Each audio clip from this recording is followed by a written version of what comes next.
আজকের এই সকালটার জন্য আমি অনেক অপেক্ষা করেছি। আজকের এই আবহাওয়া যেন এক আলাদাই শান্ত, স্নিগ্ধ।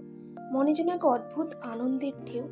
আজকে আমি বাড়ি যাচ্ছি। হ্যাঁ, অনেকদিন পর এক্সাম শেষে আজ আমি বাড়ি যাচ্ছি।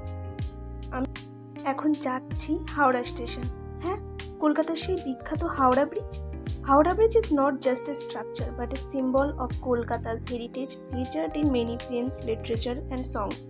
আর এবার আমাদের ট্রেন রীতিমতো হাওড়া থেকে বেরিয়ে পড়ে। তারপরে আমার খিদে পায়, তো আমি আমার ব্যাগ থেকে বের করি কেক, সাথে ছিল ডিম।